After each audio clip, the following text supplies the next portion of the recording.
시작해도 되나요? 오케이, 콜. 반갑습니다. 저는 이지용 형제고요. 너무 반갑습니다. 오랜만에 뵙는 것 같아요. MC는 감사합니다. 이제 아는 사람이 없을 텐데 같이 말씀 나누죠. 우리는 성경을 통해서 하나님, 그러니까 이스라엘 역사를 배울 수가 있어요.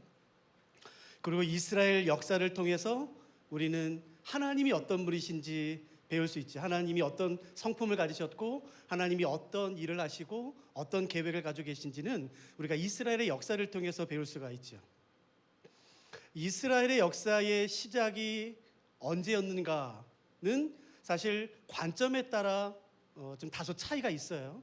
많은 사람들은 이스라엘이 출애굽을 해서 시내산에 도착한 다음에 시내산의 사람과 언약을 맺었던 그때가 이스라엘의 시작이다라고 보는 사람들이 많지만 어떤 사람들은 아니라고 말해요. 왜냐하면 아니야 그때는 민족은 형성됐지만 땅은 없었잖아.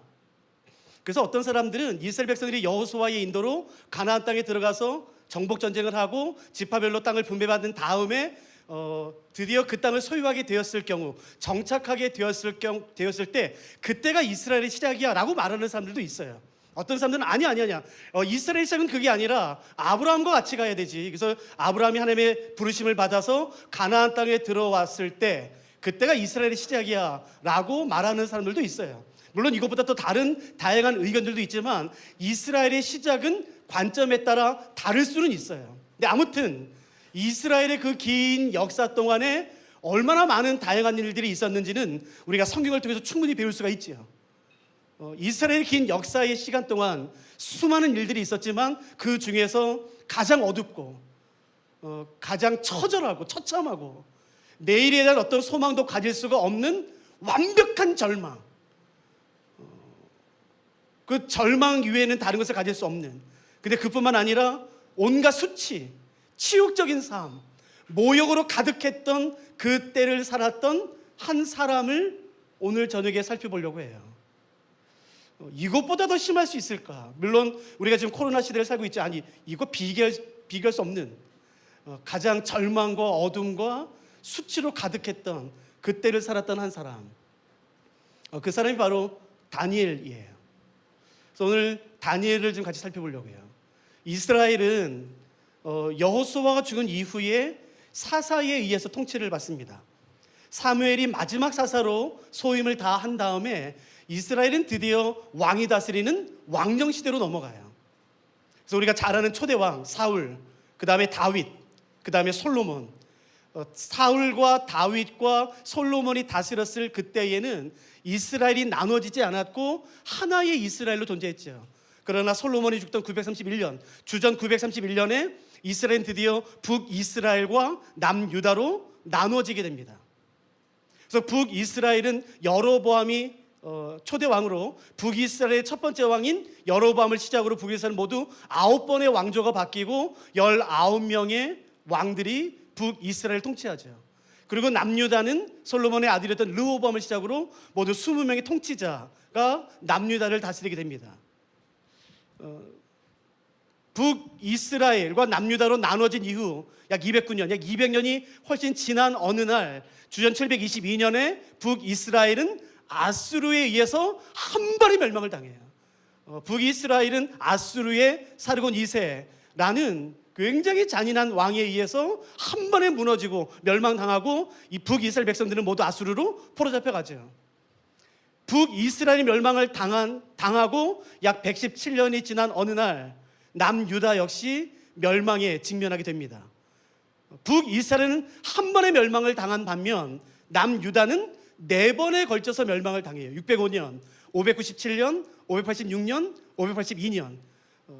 바벨론의 느부갓네살이라는 전쟁광, 당시 최고의 위대한 왕 바벨론 느부갓네살에 의해서 남유다는 철저하게 짓밟히고 멸망을 당하죠. 그 중에 첫 번째 공격을 받아 침략을 당했을 때가 605년, 주전 605년이죠. 우리가 알고 있는 것처럼 605년에 바벨론의 느부갓네살은 예루살렘을 공격해서 남유다의 왕족과 귀족들 가운데 똑똑한 자녀들을, 어린아이들을 데리고 가요. 그때 함께 포로잡혀 온 사람이 바로 오늘 우리가 살펴보려고 하는 다니엘이에요. 다니엘이 몇 살 때 포로 잡혀갔는가는 성경에 나와 있지 않기 때문에 정확한 나이는 모르겠지만 10대로 추정이 되죠. 그리고 많은 유대인 학자들과 많은 기독교 학자들이 대부분 추정하는 나이는 한 15살 정도예요. 15살 정도면 오늘날 한국 나이로 중2 정도 되죠. 중학교 한 2학년 정도 되는 나이. 여러분 한번 상상해 보세요. 중학교 2학년 되는 어린 학생이 나라가 멸망하는 것을 직접 목도합니다. 전쟁을 경험해요. 코로나는 무섭죠. 근데 중학교 2학년 되는 어린 아이가 전쟁을 직접 목도하고 다른 나라의 무시무시한 왕, 그 왕이 자기 나라를 짓밟고 강제로 자기를 포로 잡아서 바벨론을 끌고 가는 것을 경험합니다. 부모는 끌려오지 않았던 것으로 추정이 돼요. 그 당시 소년들만 데려갔다는 기록들이 있기 때문에 아마도 정확히 모르겠지만 부모와 떨어지는 그 경험, 모든 것이 낯설지. 언어를 배워야 되고 모든 문화가 낯설고 어느 것 하나 마음 들 수 없는, 그러니까 중학교 2학년 정도 나이 된 15살의 다니엘이 감당하기에는 그것은 결코 쉽지는 않아요. 그런데 기록에 의하면 이스라엘 백성, 이스라엘에서 잡혀온 다니엘과 사드락 메삭 아벳느고 그 아이들만 바벨론 교육을 받은 것이 아니라 바벨론 기록에 의하면 바벨론은 다른 나라를 정복하면은 그 나라의 왕족과 귀족들 가운데 아주 똑똑한 아이들을 데리고 잡아와요. 그리고 약 2년에서 3년 동안 교육을 시킨 다음에 다시 돌려보내는 기록들이 많지요. 그렇게 한 가장 중요한 이유는 뭐냐면은 바벨론의 문화와 언어와 세계관으로 무장시켜서, 종교로 무장시켜서 그 나라로 다시 돌려보내는 것이에요. 그래서 그 나라를 다스리게, 바벨론의 사상과 세계관과 문화로 그 나라를 다스리도록 보내는 거죠. 그때 가르쳤던 학문들이 나와 있어요, 기록에. 가장 먼저 언어죠. 바벨론 언어, 그리고 바벨론 문화, 그리고 법, 그리고 또 하나가 종교예요. 그리고 신화, 그리고 점성술, 그리고 점치는 법.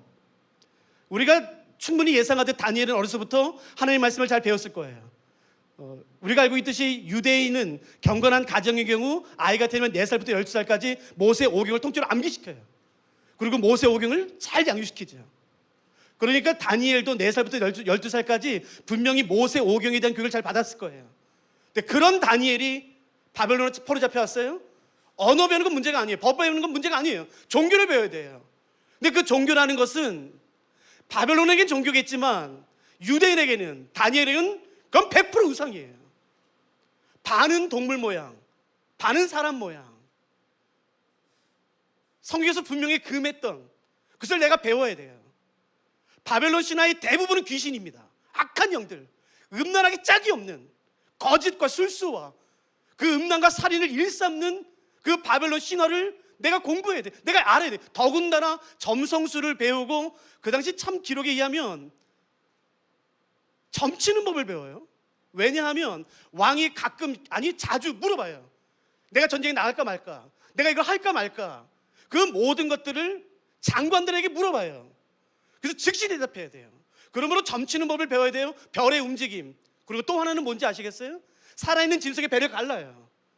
그리고 내장을 꺼내서 내장을 흩어요. 그 내장의 색깔과 모양과 온기와 흩어짐의 정도를 보고 미래를 예측해요.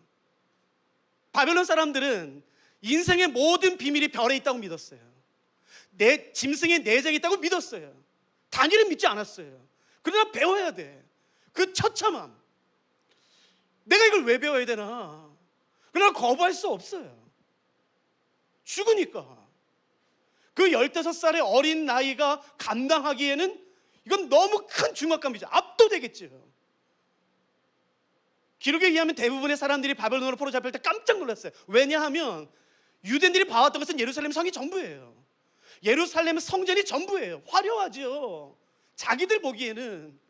그러나 세계 최강국 예루살렘 남유다와는 비교할 수 없는 영토를 가지고 그 화려하고 강력한 군대를 거느렸던 바벨론 궁에 왔을 때 예루살렘은 초락이 짝이 없어요. 지금도 남아있거든요. 그 웅장함, 그 상상을 초월하는 규모. 어떻게 이거 인간이 만들었을까? 아니요, 이건 신이 만든 거야. 그 온갖 보석으로 치장되어 있는 바벨론 왕궁, 더군다나 바벨론 최고의 신인 마루둑을 모셔있는 그 마루둑 신전은 아무리 하나님의 성전, 예루살렘 성전이 휘황찬란해도 비교할 수 없는 것이에요. 그 규모에, 화려함에, 색채에, 온갖 보석에 압도당하는 것이에요. 거부할 수 없어요. 그런 상황 가운데 다니엘은 바벨론으로 포로잡혀요. 강제로. 분명히 모르긴 몰라도 다니엘은 처음에 소망을 가지지 않았겠습니까? 아이 그래, 하나님이 우리 회복시켜 주실 거야. 내가 살아생전에 죽기 전에 반드시 예루살렘으로 돌려보내시겠지. 여러분, 내가 죽기 전까지 코로나 안 끝날 거라고 생각하는 사람 있어요? 우리 그렇게 생각하는 사람 거의 없어요. 정상적인 사람이라면 이거 곧 끝날 거야. 그래? 다시 변이가 생겼어? 그래도 우리가 잘 이겨내겠지. 1, 2년은 다시 회복되겠지. 그런 거 다 가져요. 여러분, 다니엘이 그러지 않았겠습니까? 사드락 메삭 아벤노고는 그런 소문 없었겠어요? 다 소문 가졌겠죠. 분명히 할 거야. 분명히 하나님이 우리 회복시킬 거야. 근데 웬걸요? 다니엘이 포로 잡혀온 뒤 몇 년 뒤에 남유다의 왕 여호야긴이 포로 잡혀 자기가 있는 바벨론으로 와요. 왕이 잡혔어요. 그러면 끝난 거 아닌가? 가졌던 모든 소망이 한순간에 무너져요. 왕은 좀 잡히지 말지. 왕은 좀 보호하지. 아니요. 왕이 잡혀요. 그래서 내가 지금 잡혀온 바벨론으로 똑같이 포로 잡혀요. 처참한 몰골을 하고 감옥에 갇혀요. 이제 소망 없지. 이제 다 끝났지. 완전 절망이죠. 그런데 거기에 한 가지 소식이 더 들려요. 누구도 예상하지 못했다. 상상하지 않았던, 자신이 잡혀오고 몇 년 뒤에 왕이 잡혀와요. 몇 년 뒤에 성전이 무너졌다는 소식을 바벨론에서 들어요.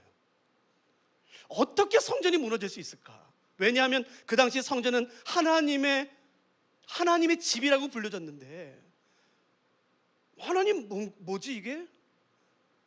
어떻게 집이 무너지지? 우리가 알듯이 그 당시의 전쟁은 나라와 나라, 민족과 민족과의 전쟁이 아니라 무기와 무기와의 싸움이 아니잖아요. 그 나라와 민족들이 섬기는 신과 신과의 전쟁이라고요. 아무리 하나님, 이스라엘 백성들이 죄를 범했다고 할지라도 어떻게 성전이 무너질지, 성전이 이해할 수 없는, 그리고 하나님의 도성이라고 불려졌던 예루살렘 성이 완전히 짓밟혀요. 불에 타서 소멸됩니다. 어떻게 이런 일이 일어날 수 있을까? 그러니까 지금 이 상황은 이스라엘의 시작을 어디로 봤든지 간에, 제가 왜 출애굽기 얘기를 하냐면은 그때를 가장 처참할 때로 본다고 아니라고요. 언제를 시작으로 봤든지 간에 그 긴 이스라엘 역사 가운데 가장 처참하며 어둡고 절망적이고 내리는 어떤 소망도 가질 수 없고 치욕적인 역사를 골라라. 그럼 바로 이때예요. 그때를 살았던 사람이 바로 다니엘이죠. 어디에도 마음을 둘 데가 없어요. 왕도 잡혀오고 성전도 무너지고 돌아간다 할지라도 성전은 무너져 있어요. 제사를 드릴 수 없어요. 근데 그때 다니엘이 개인적으로 치욕적인 일을 당합니다. 우리가 다 아는 거예요. 다니엘의 이름이 강제로 바뀌어요. 혹시 다니엘의 이름 뜻을 아세요? 다니엘, 사람의 이름 끝에 엘 혹은 야 혹은 요자가 들어가면 그게 하나님이라는 뜻이잖아요. 우리가 다 알죠. 다니엘은 하나님은 나의 심판, 하나님은 나의 심판자라는 뜻이에요. 자기의 이름은 뭘 의미하냐면은 하나님만이 이 세상의 진정한 심판자셔, 왕이셔, 주권자셔, 통치자셔 라는 인정이라고요. 단지 심판하는 게 아니라 왕이라는 뜻이라고요. 자기 이름이 불려질 때마다 하나님의 이름이 선포되고 하나님의 이름이 높임받고 인정받아요. 근데 다니엘 이름이 우리가 아는 것처럼 벨드사살로 바뀝니다. 벨드사살의 이름 뜻을 아세요? 벨이요, 이 생명을 보호하소서라는 뜻이에요. 벨이라는 것은 바벨론의 신 중에 하나로 바벨론 최고의 신 마루둑의 부인이 벨이에요. 바벨론 사람들은 생명의 주관자로 벨을 믿었습니다. 생명은 벨이 주는 거지, 벨이 생명을 가져가면 죽는 거야. 그러나 벨이 보호하면 이 사람은 살 수 있어 라고 그 모든 믿음을 벨에게 주었다고요. 벨이요, 제발 이 사람의 생명을 보호하소서 라는 것이 벨드사살, 그 이름 뜻이에요. 이름이 강제로 바뀝니다. 이제 자기의 이름을 불러주는 사람은 자기 새 친구밖에 없겠죠. 그러나 시간이 지나면서 누구도 다니엘을 다니엘로 기억하는 사람은 아무도 없어요. 벨드사살로 불러요. 왕궁에서는 100%, 길거리 지나면서부터 이 사람은 이제 벨드사살, 이 사람을 다니엘로 부르는 사람은 기억하세요? 아무도 없어요. 벨드사살. 너무나 아이러니한 것은 자신이 잘해서 자기의 이름이 다른 사람에게 불려질수록 벨이 높임을 받아요. 우상이 높임을 받아요. 우상이 예배를 받아요. 우상이 경배를 받아요. 하나님의 이름이 아니라 내가 무엇인가를 잘하면 잘할수록, 그렇다고 못할 수는 없잖아요. 내가 무엇을 우리 역시 우리 벨드사살, 역시 우리의 총리 중에 한 사람인 벨드사살. 이 아이러니를 어떻게 경험할 수 있겠어요? 이름이 강제로 바뀌어요. 아직 끝나지 않았어요. 이름이 바뀌는 수치와는 비교할 수 없는 치욕적인 일을 당합니다, 다니엘은. 저는 이 이야기를 제가 영국에서 성경 공부했었는데 그때 2001년 3월 달에 처음 들었어요. 지금부터 20년 전 된 얘기지만 저는 그 전까지 단 한 번도 한국에서 이 이야기를 들어본 적이 없어요. 그래서 처음에 이 강의를 들을 때 강의실에서 그 강의를 듣는데 처음 생각할 때 내가 영어를 잘못 들었나? 제가 아직도 기억나요. 2001년 3월 달 열왕기 상하 강의였는데 그 열왕기 상하 강의를 위해서 미국의 디트로이트 대학교 구약학 교수님이 오셨어요. 데니엘 루이스라는. 그 아들이 저랑 같이 거기 간사했었거든요. 세계 석학 중에 한 사람이에요. 창세기부터 요한계시록까지 전권 주석을 썼습니다. 그 사람 몇 명 없고 전 세계에 석학 중에 석학.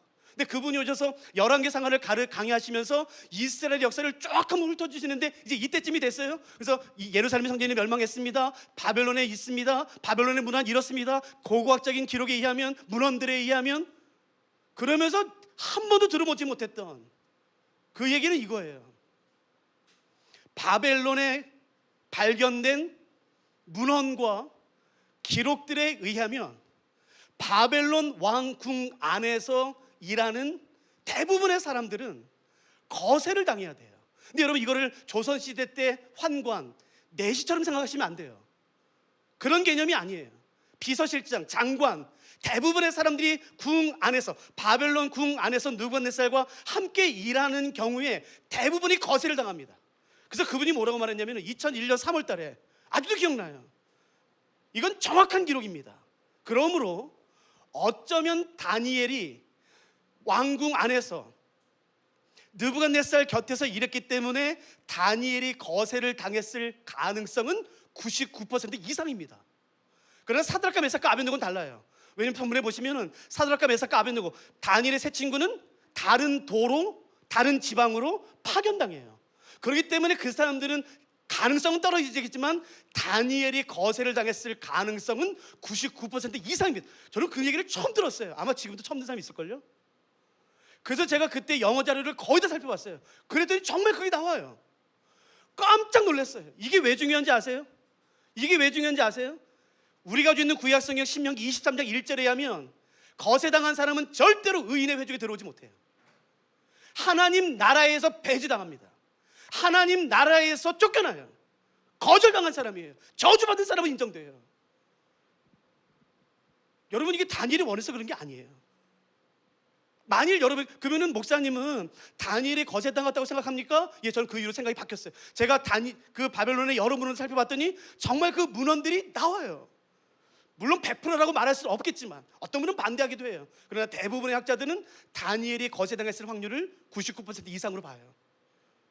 여러분, 그 수치. 그래서 여러분 잘 보세요. 다니엘은 그 당시 바벨론의 페르시아에 유대인 회당이 있다고 지금 고고학적으로 이미 밝혀졌거든요. 다니엘에서 어디에도 회당에 가서 기도했단 말이 없어요.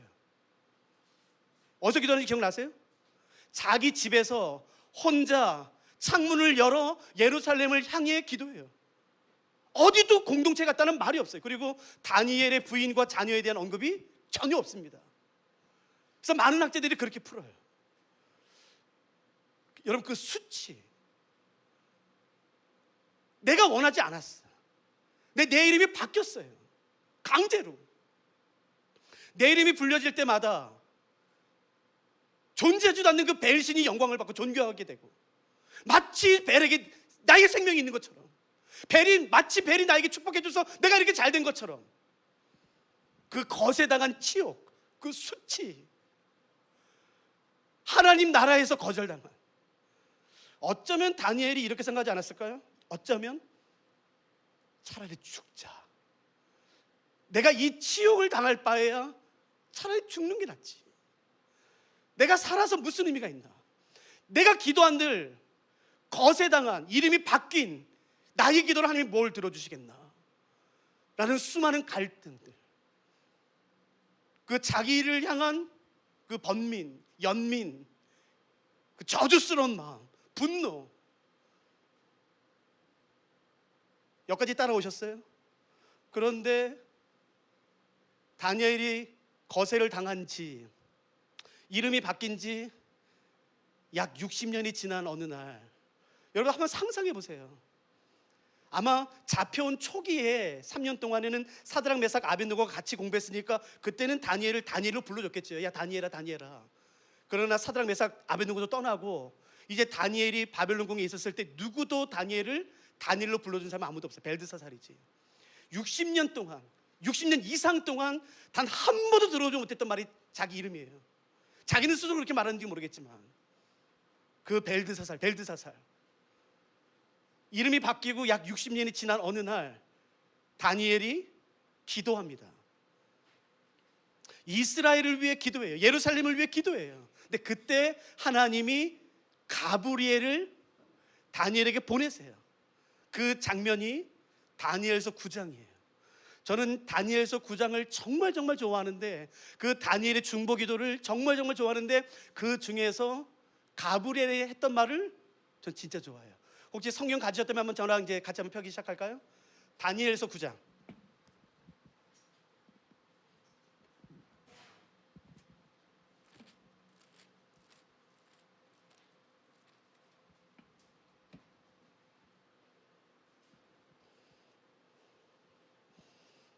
여러분 다니엘서 보세요. 그러니까 이 배경을 이해해야지만 이 말씀이 이해돼요. 우리가 이 말씀을 너무 솔직히 그냥 지나치거든. 그렇지 않아. 잘 보세요. 다니엘서 9장 20절. 이전까지는 다니엘이 기도한 내용이에요. 제가 천천히 한번 읽어볼 테니까 한번 따라와 보세요. 20절은 중요한 건 아니지만 한번 제가 읽어볼게요. 다니엘서 9장 20절. 내가 이같이 말하여 기도하며 내 죄와 내 백성 이스라엘의 죄를 자복하고 내 하나님의 거룩한 산을 위하여 내 하나님 여호와 앞에 간구할 때에, 곧 내가 기도할 때에 이전에 환상 중에 본 그 사람 가브리엘이 빨리 날아서 저녁 제사를 드릴 때쯤에 내게 이르더니, 하나님께서 가브리엘을 보내셨어요. 그래서 다니엘 앞에 가브리엘이라는 천사가 나타났어요. 그리고 나는 그 가브리엘이 다니엘을 만나 눈을 마주치면서 했던 첫 마디, 첫 단어, 난 그게 너무 좋아요. 뭔지 보시겠어요? 22절. 내게 가르치며 내게 말하여 이르되, 그 첫 단어가 이거예요. 다니엘아.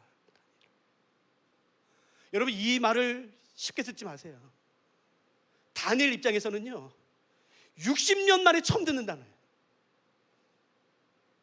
누구도 자기를 다니엘로 불러준 사람 아무도 없었어요. 벨드사살. 그 지긋지긋한 이름, 그 치욕스러운 이름. 근데 가브리엘이 자기에게 와서 자기에게 했던 첫 말은 뭐냐면은 다니엘아라는 거죠. 사람들은 다 이 사람을 벨드사살로 기억했지만, 불렀지만 아니요, 하나님은 이 사람을 여전히 다니엘로 기록하셨어요. 하나님이 나 기억하실까? 내가 이제 신명기 23장에 의해서 여호와의 회중에 들어가지 못하는데, 하나님 나라에서 거절당한 사람인데, 더러운 사람인데, 부정하게 된 사람인데, 가증하게 된 사람인데, 내 이름이 바뀌어서 내 이름이 불려질 때마다 내가 우상을 예배하게 되는데, 하나님 나 같은 사람 관심이 있으실까? 아니요. 하나님은 이 사람을 여전히 다니엘로 기억하셨어요. 하나만 더 보시겠어요? 9장 11절. 다니엘 앞에 이단을 붙여요. 내게 이르되 큰 은총을 받은 다니엘아. 여러분 이때 다니엘의 심정이 어땠을 거라 생각하세요? 한 번도 들어보지 못했던 내 이름, 맞아 나 다니엘이지, 내가 다니엘이지. 그러니까 하나님이 이 사람을 여전히 다니엘로 기억하시는 것이에요. 오늘 우리 가운데 이 말이 필요한 사람이 반드시 있다고 나는 확신해요. 몸부림치는 사람이 있지. 그러나 그 벗을 수 없는 그 죄, 그 연약함, 그 수치, 하나님의 축복받기 위해서가 아니라 그냥 이거라도 하기 위해 몸부림쳤던 사람들, 기억하세요. 하나님이 여전히 나를 그 이름을 기억하시는 거지. 다니엘아, 재민아, 용이라, 미안해, 내가 요즘 대학생 이름 잘 몰라서. 그 이 따뜻함, 다니엘이 얼마나 좋았을까. 난 분명히 확신해. 이때 다니엘은 분명히 울었을 것 같아. 사실 제가 여기서 해주고 싶은 제 개인 이야기가 있거든요. 오늘도 제가 어디 갔다 오는데, 갔다 오는 내내 고민했어요. 내가 이 얘기를 해줄까? 근데 그 얘기 거의 한 15분 걸리거든. 아유, 그러면 오늘 설교는 끝이다. 그래서 안 하려고. 아니, 그러면 안 돼. 이제 시작이에요, 다니엘. 무슨 소리야, 지금 가야지. 그러니까 저는 하나님이 다니엘에게 사명을 주시기 전에, 어떤 것을 비밀을 말씀하시기 전에 다니엘의 이름을 불러주신 것이 너무 감사하더라고요. 너무너무. 여러분도 하나님에게 듣고 싶은 말 있어요? 난 있어.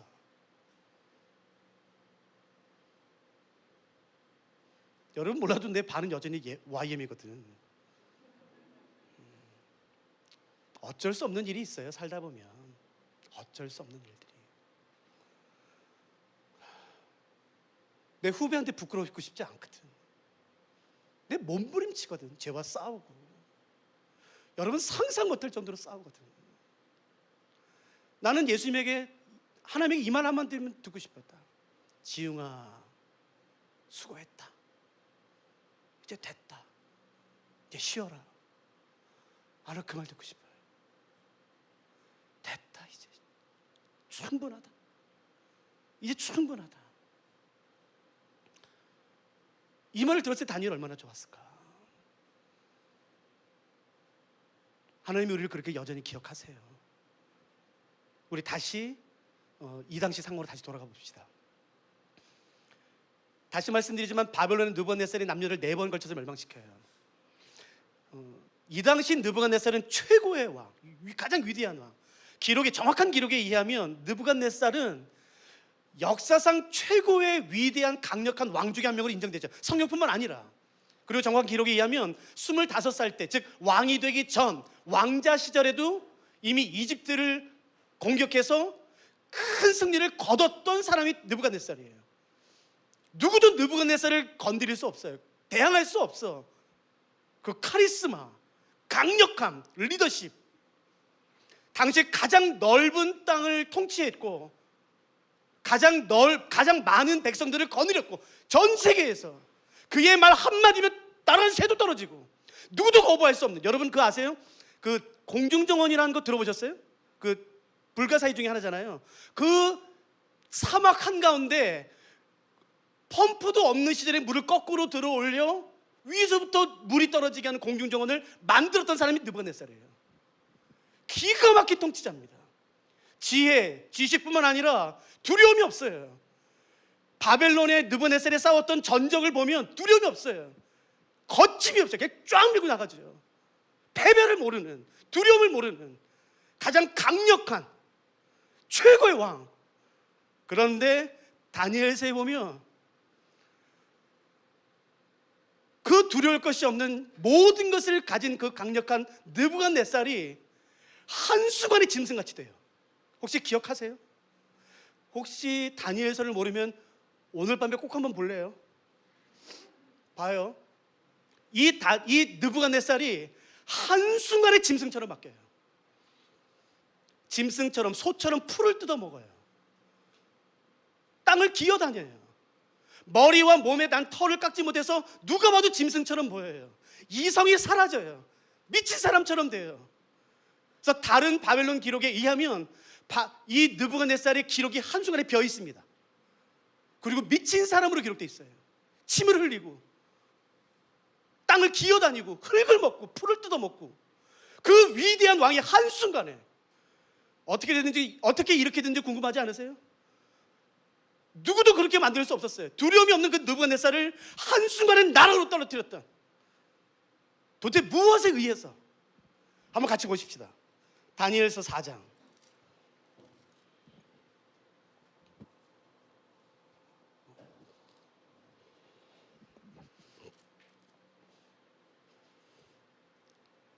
다니엘서 4장 33절 먼저 볼까요?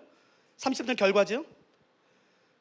4장 33절. 바로 그때의 이 일이 나 느부갓네살에게 응함으로 내가 사람에게 쫓겨나서 소처럼 풀을 먹으며 몸이 하늘 이슬에 젖고, 그냥 길바닥에 자는 거겠죠. 머리털이 독수리 털과 같이 자랐고 손톱은 새 발톱과 같이 되었더라. 딱 미친 사람들이에요. 놀랍지 않아요?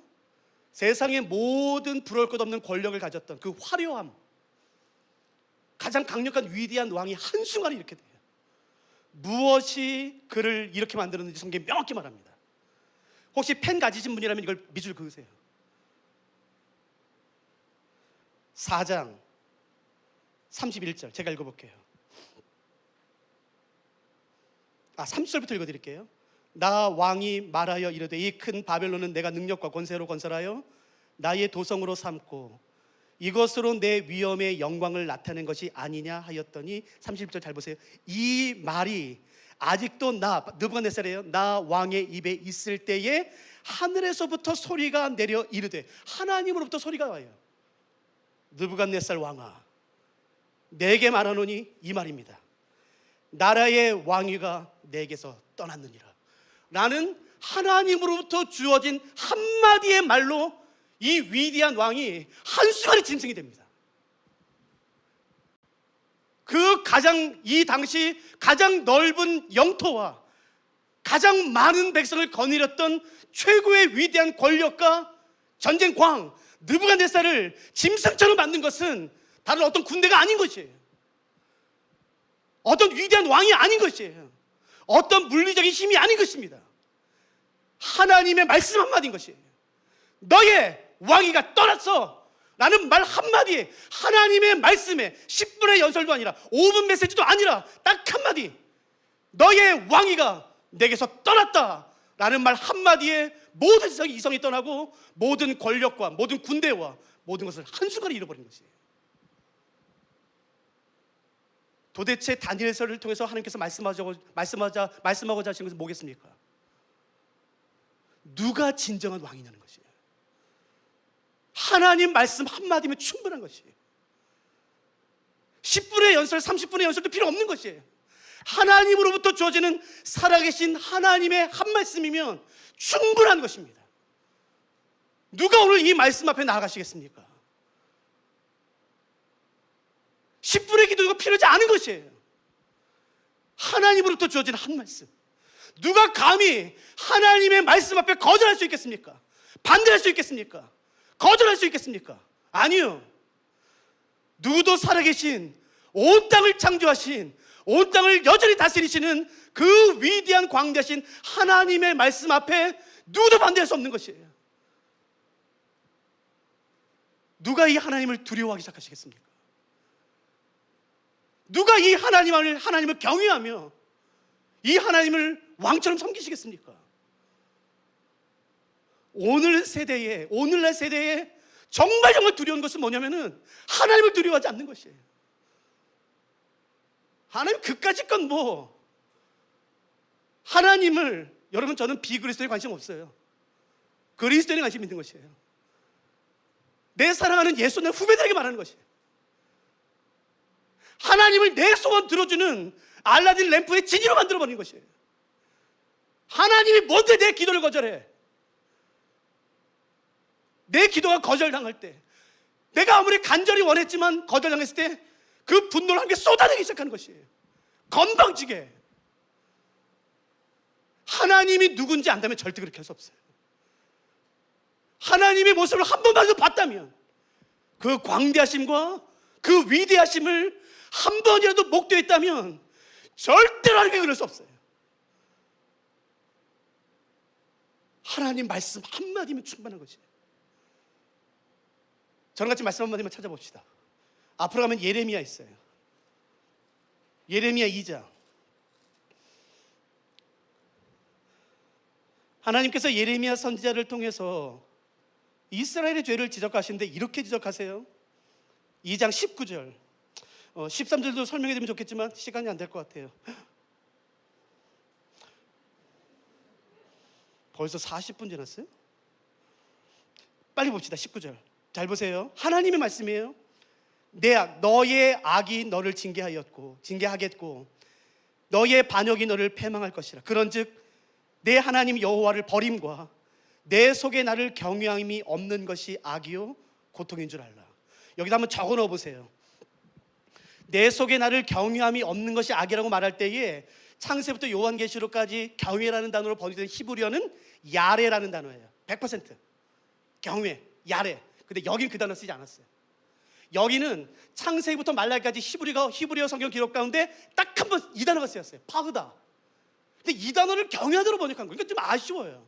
이게 좀 저는 마음에 안 들어. 이게 경외하다로 번역되는 히브리어는 야레라는 단어예요. 시편, 잠언 다 100%. 근데 여기는 파흐다라는 단어가 쓰였어요. 이 단어는 무슨 뜻이냐면요, 그냥 문자 그대로 두려워하는 거예요. 벌벌벌 떠는 거야. 하나님 말씀하세요. 너 나를 무서워하지 않아. 너는 나를 두려워하지 않아 라고 말하는 것이에요. 뭐 신학적인 경외함 그따가 필요 없어요. 경외함이 뭡니까? 신학적으로 설명해 주세요. 설명해 주시죠. 아니, 그런 게 필요하지 않아요. 하나님께서 그의 백성에게 지적하신 것은 뭐냐면은 너는 나를 두려워하지 않아 라는 거죠. 여러분, 하나님 두려워하세요? 여러분, 하나님께서 벌벌 떠세요? 그까짓 건 하나님 뭘 떨어? 내가 기도하면 들어야지. 내가 여기 임하라면 임해야지. 당신이 뭔데 임하지 않아? 여러분, 우리가 하나님께 오늘 여기 임해달라고 기도했어요. 찬양했어요. 그러면 하나님 임해야 되죠? 하나님이 뭔데 내 찬양을 거절해? 여러분, 가인의 제사를 드리면 안 돼요. 가인의 삶을 살면 안 되는 것이에요. 하나님을 두려워하는 거, 문자 그대로 두려워하는 거. 여러분, 이 시대는 그게 사라지고 있어요. 신학적인 것 해드릴 수 있어요. 내가 그거 하는 사람인데 뭐.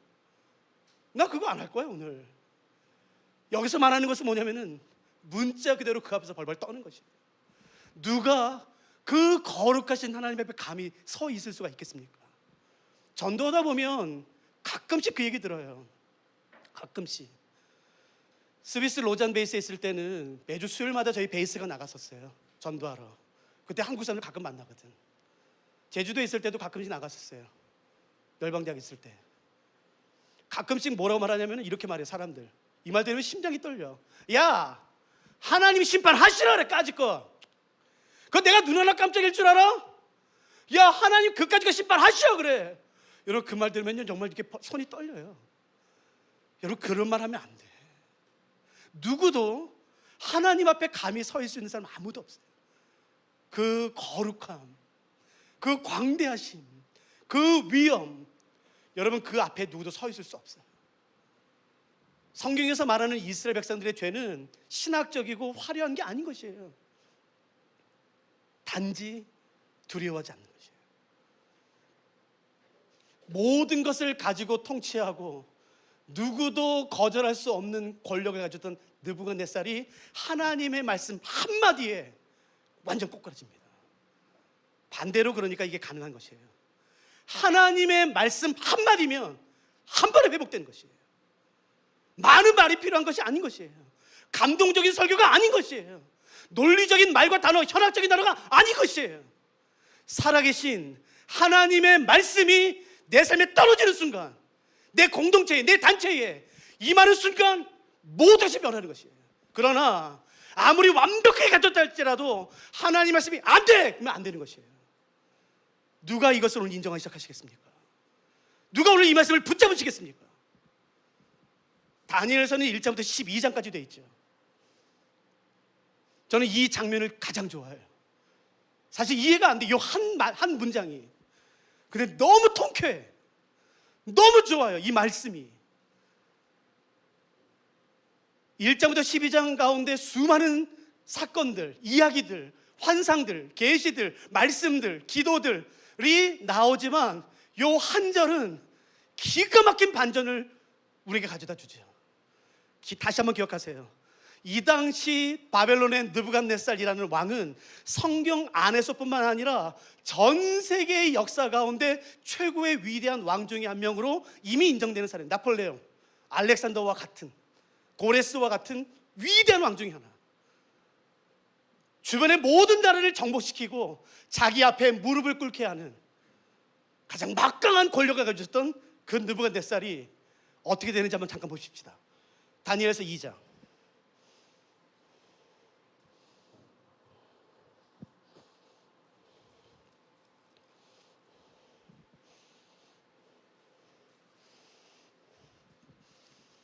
다니엘서 2장의 요 한 구절은 이해가 안 돼요. 어떻게 이런 일이 일어날 수 있을까? 다니엘서 2장 46절을 보시겠어요? 이 말씀이 이해가 되나 보세요. 제가 읽어볼게요.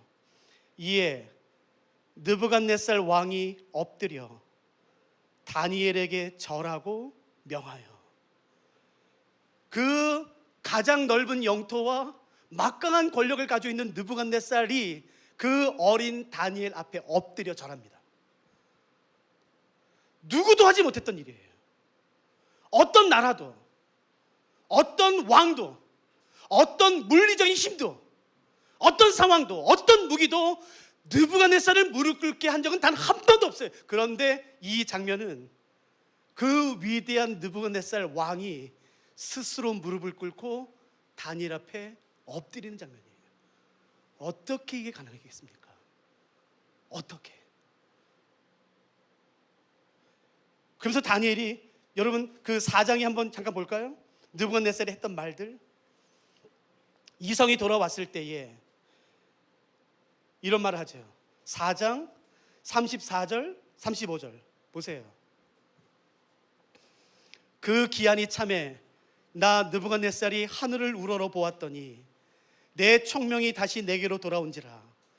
이에 내가 지극히 높으신 이에게 감사하며 영생하시는 이를 찬양하고 경배하였나니 그 권세는 영원한 권세요 그 나라는 대대에 이르리로다. 땅의 모든 사람들을 없는 것 같이 여기시며 하늘의 군대에게든지 땅의 사람에게든지 그는 자기의 뜻대로 행하시나니 그의 손을 금하든지 혹시 이르기를 내가 무엇을 하느냐 할 자가 아무도 없느니라. 37절. 그러므로 지금 나 느부갓네살은 하늘의 왕을 찬양하며 칭송하며 경배하노니 그의 일이 다 진실하고 그의 행하심이 의로우심으로 교만하게 행하는 자를 그가 능히 낮추심이라 라는 위대한 선언을 하죠. 그리고 이 느부갓네살이 그 어린 다니엘 앞에 무릎을 꿇어요. 왜냐하면 느부갓네살이 봤어요. 이 어린 다니엘에게 그 누구에게도 없는 한 가지가 있다는 것을 알죠. 그게 뭐겠습니까? 이 하나님의 임재가 이 아이에게 있는 것이에요. 온 땅을 창조하신, 누구도 거절할 수 없는 그 왕권과 주대심, 그 통치를 가지신 하나님의 임재가 이 어린아이에게 있다는 것을 느부갓네살이 봐요. 놀랍지 않습니까? 다니엘의 신분이 포로의 신분에서 한순간에 존귀한 자로 바뀌어요. 모든 사람 앞에 무릎을 꿇고 엎드려 벌벌 떨어야만 했던 그 어린 다니엘의 신분이 모든 나라를 다스리는 왕이 자기 앞에 무릎을 꿇는 존귀한 자의 신분으로 한순간에 바뀌어요. 도대체 무엇이 다니엘의 신분을 이렇게 바꿨을까요? 이게 오늘 살펴보고 싶은 거예요. 오늘 주제. 무엇이 오늘 다니엘을 이렇게 바꿨을까요? 우리가 다 아는 것이에요. 같이 봅시다. 1장 8절.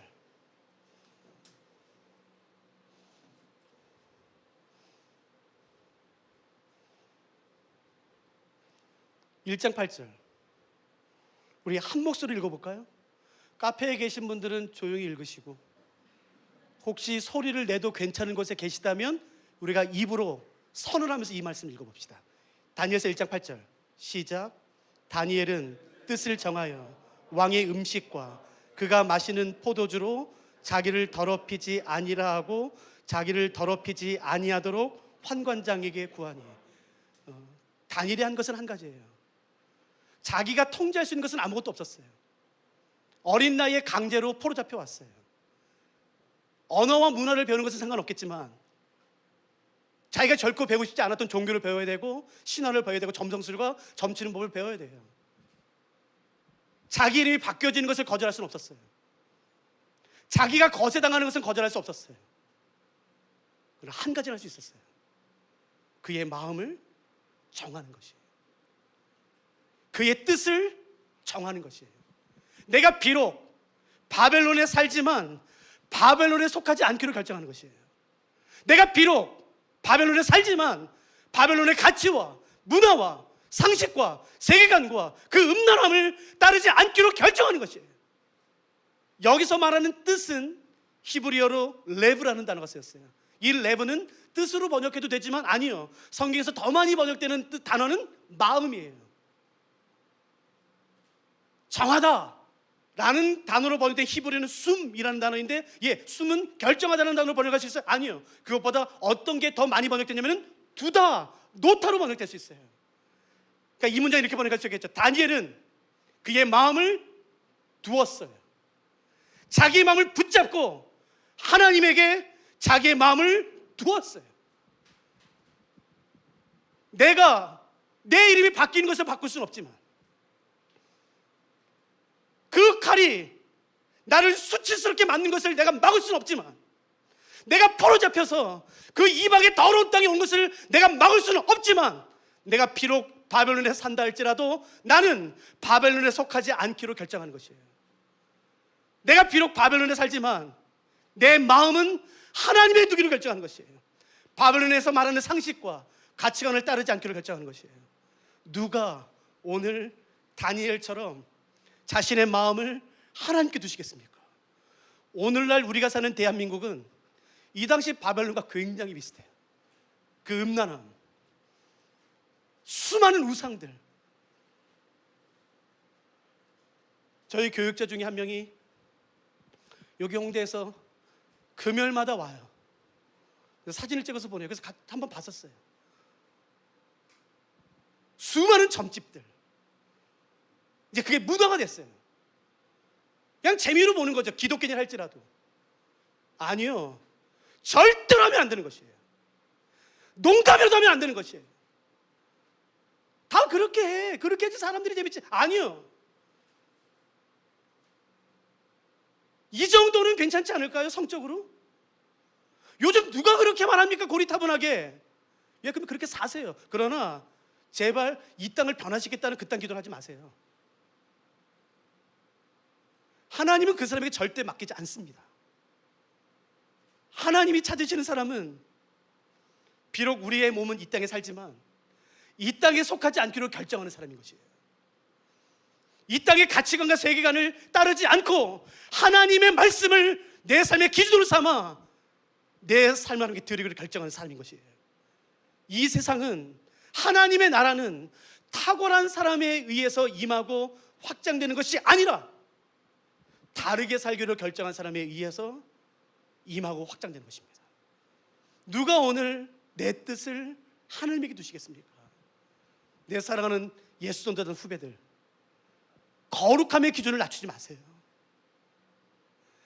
제발 거룩함의 기준을 낮추지 마세요. 그 정도 죄를 안 짓고 어떻게 사냐? 사람이라면 다 살아. 아니, 다 그리스도인, 목사도 그렇게 살아. 그 정도의 죄는 다 져. 아니에요. 절대 아닌 것이야.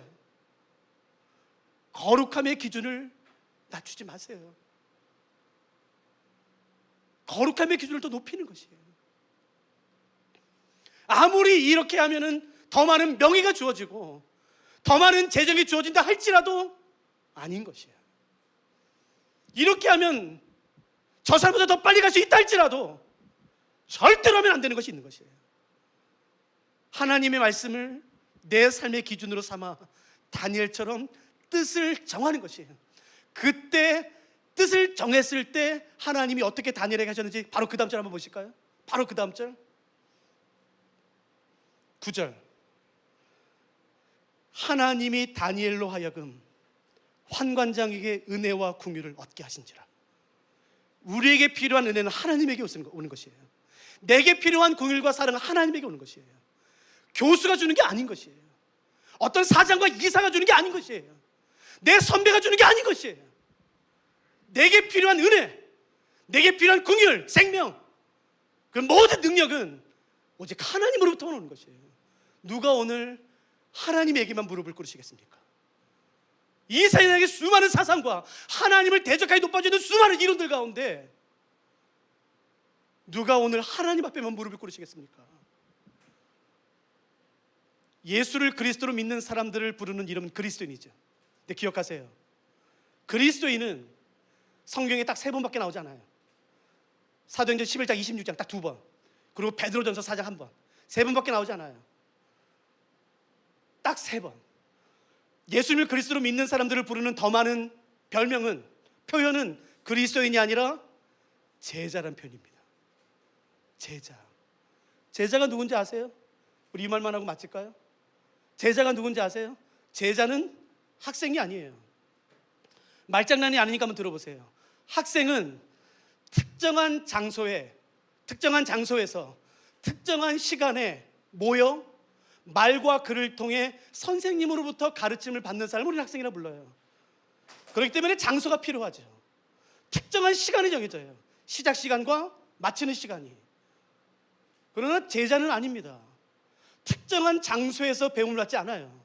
특정한 시간에만 모이지 않아요. 모든 시간에, 모든 장소에 자신의 선생님과 함께 살면서 삶을 통해, 말과 글을 포함한 삶을 통해 배우는 사람이 제자예요. 여러분, 제자는 무리가 아닙니다. 예수님 당시에 예수님 주변에는 수많은 사람이 따라다녔죠. 그 수많은 사람은 크게 두 그룹으로 나눌 수가 있어요. 첫째는 무리들, 두 번째는 제자들. 똑같아요, 둘 다. 예수님 사랑해요. 환호성을 질러요. 박수갈채를 보내요. 휘파람을 불어요. 예수님이 거기 하면 쭉 몰려서 가고, 예수님이 저기 하면 쭉 몰려서 가고. 무리나 제자나 똑같지요. 예수님이 가시면 언제든지 따라갑니다. 예수님을 환호성 지르고 박수갈채를 보내요. 그러나 무리는 절대로 자신의 것을 포기하지 않습니다. 하나님의 예수 그리스도의 말씀이 나의 생각과 다르면 예수님은 언제든지 떠나요. 요한복음 6장, 예수님을 떠났더라. 아무리 예수님의 말씀이 좋다 할지라도 나의 것을 포기해야 된다면, 내 유익을 포기해야 된다면, 내가 손해가 주어진다면 절대 따르지 않는 게 무리입니다. 제자는요, 나의 상식과 생각과 예수 그리스도의 말씀이 다르다 할지라도 예수의 말씀을 붙잡는 것이에요. 예수님을 따르는 것이에요. 예수님을 따르는 것이 나에게 손해가 된다 할지라도, 어떤 대가가 주어지지 않는다 할지라도 따르는 게 제자예요. 그러니까 제가 질문할게요. 속으로 대답하세요. 여러분은 무리예요, 제자예요? 한순간에 드러납니다. 내가 왜 예수님 때문에 이것까지 해야 돼? 무리입니다. 자신을 제자라 속지 마세요. 여기까지. 나 예수님 좋지. 예배하는 거 좋지. 이런 모임 오는 거 좋지. 그러나 예수님의 말씀 때문에 절대로 내가 포기하지 않아요. 여기까지. 그건 무리입니다. 그러나 제자는 달라요. 내 자존심이 상하는 한이 있다 할지라도 예수님 말씀을 붙잡는 것이에요. 내가 왜 저 사람한테 먼저 용서를 구해? 내가 왜? 제가 잘못했는데 왜 죄를? 아니요. 예수 그리스도의 제자는 자존심이 상해도 그게 예수의 말씀이라면 밤새도록 울부짖으며 기도한 다음에 새벽같이 가서 용서를 구하는 것이에요. 겉으로 볼 땐 똑같을지 모르겠지만 예수님 정확히 알죠.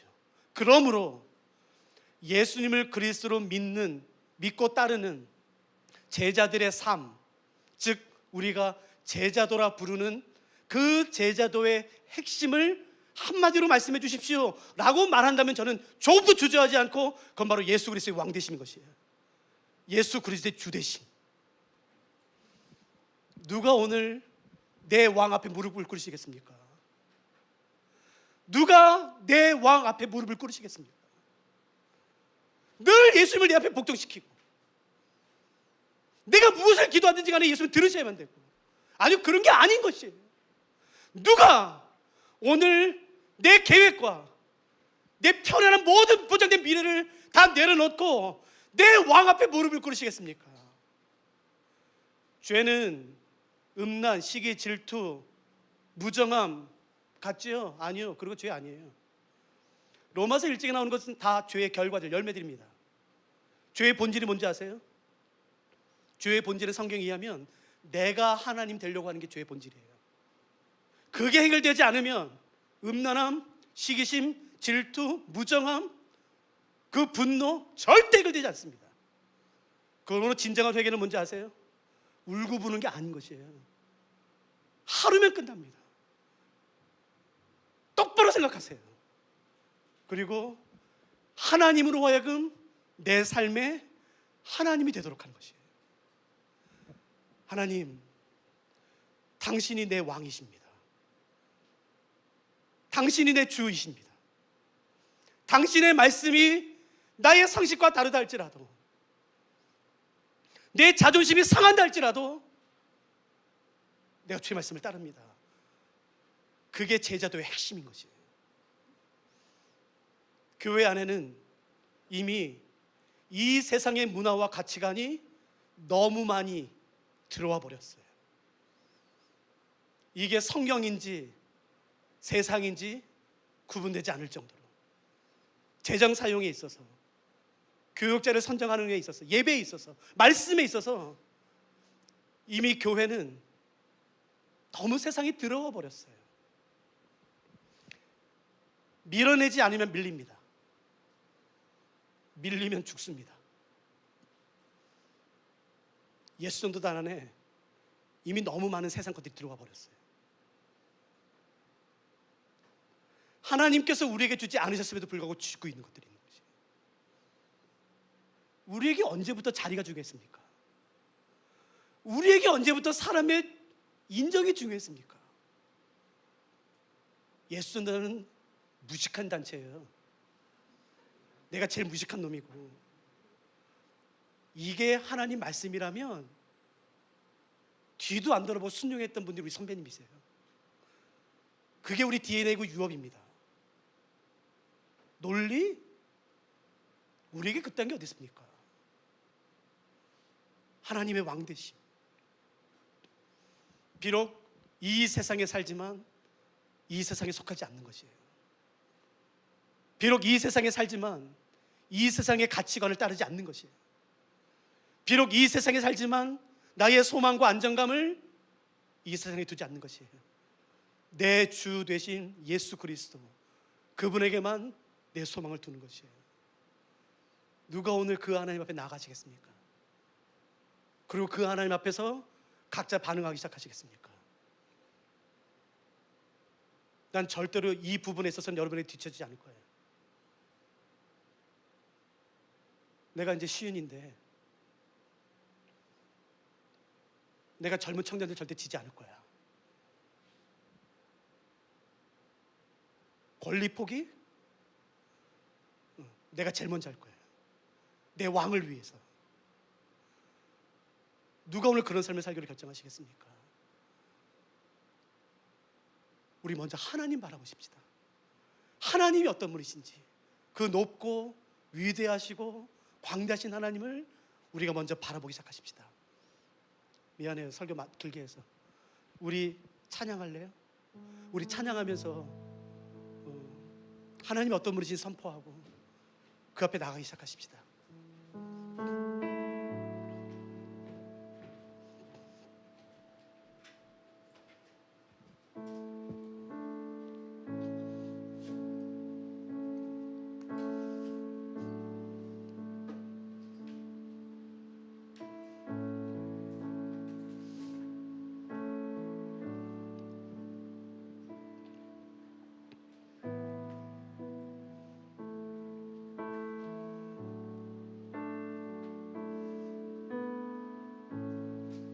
기도는 말로만 하는 것은 아니에요.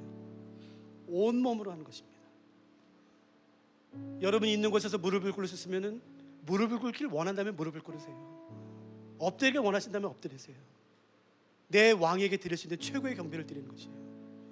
그분을 나의 왕으로 인정하고 하나님으로 하여금 하나님이 되게 하신 것입니다. 우리 같이 찬양하면서 하나님 보좌 앞에 나가기 시작하십시다.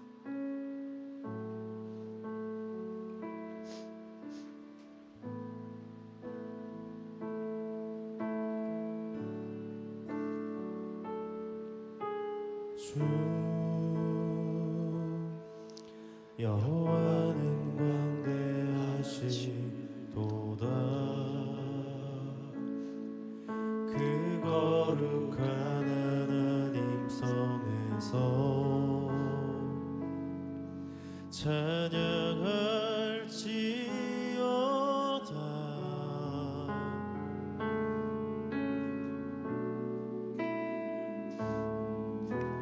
주 승리 우리에게 주셨도다. 모든 원수 물리치셨네. 엎드려 절하세.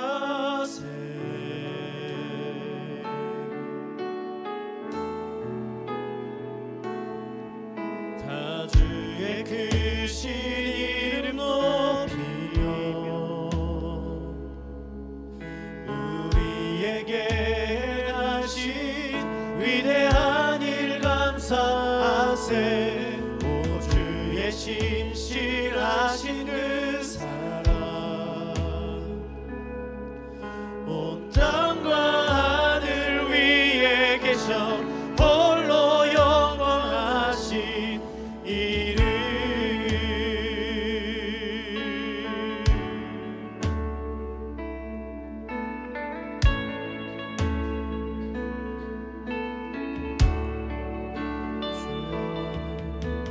주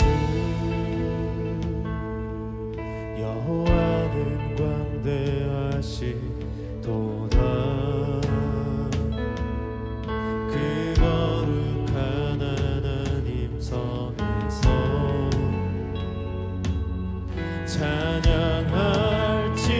찬양할지어다.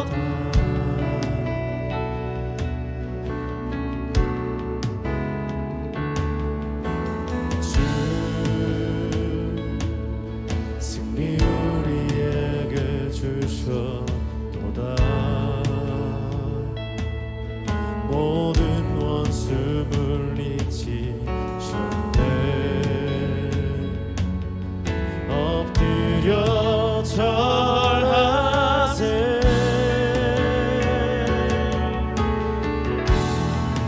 아멘.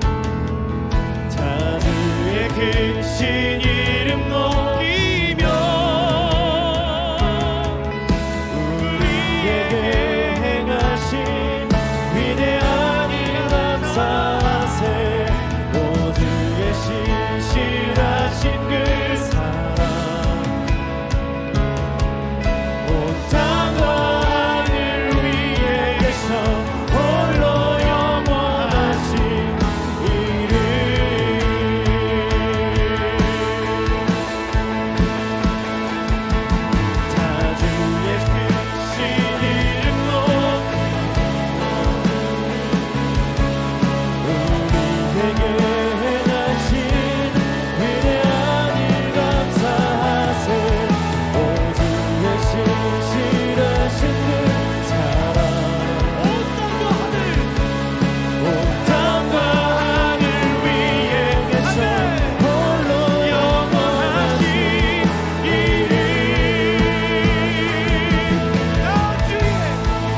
찬송과 존귀와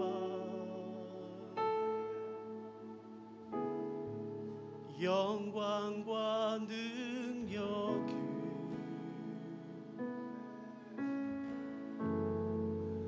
영원 영원토록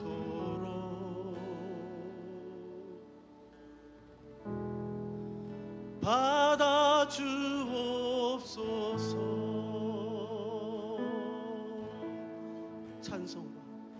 찬송과 존귀와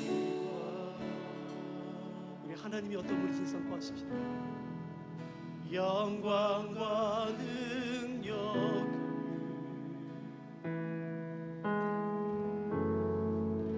영원 영원토록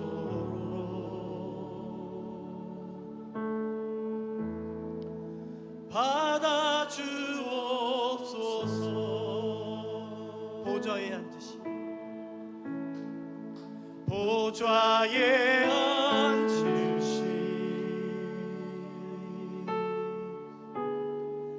그 어린 양 예수 다 무릎 꿇고서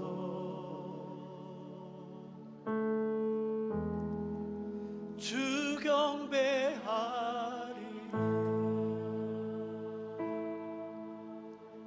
그래서 우리 기도합시다. 나는 하나님을 우리 앞에 무릎 꿇게 하고 싶은 마음이 조금도 없어요. 그분이 받으셔야 되는 영광, 그 이름에 합당한 영광을 드리고 싶은 것이에요. 이 정도 가지고는 안 되는 것입니다. 하나님, 우리의 모든 삶을 통해 하나님이 받으시기에 합당한 영광을 받아주십시오. 그 영광과 존귀와 능력과 지혜와 부와 명예와 그 모든 것들을 받아주시옵소서. 하나님, 우리의 왕이십니다. 나의 교만함을 꺾어주시고 이 세상에 물들어 있는 그 모든 것들을 성령의 불로 다 태워주시며 내 마음을 하나님께 두며 나의 뜻을 정하는 그런 밤이 될 수 있도록 도와주시옵소서. 우리 그렇게 기도하며 하나님의 왕되심을 선포하고 인정하고 우리가 다시 한번 내 삶을 위탁하며 주의 보좌 앞에 나가기 시작하십시다. 우리 같이 기도하기 시작하십시다. 우리 기도하십시다. 하나님을 대적하여 높아진 이 모든 세대 가운데 바벨론처럼 하나님을 대적하는 것이 상식인 이 시대에 다르게 살 수 있는 힘을 내 사랑하는 예수님의 청년에게 허락해 주시옵소서. 다르게 살 수 있도록 도와주시옵소서. 비록 우리가 이 땅에 살지만 이 땅에 속하지 않도록 도와주시며 이 땅의 죄와 상식과 문화와 음란함에 내 마음을 빼앗기지 않도록 도와주시옵소서. 높고 위대하신 하나님, 크고 위대하신 하나님, 우리의 왕이 되어주시옵소서. 우리의 주가 되어주시옵소서. 우리의 병든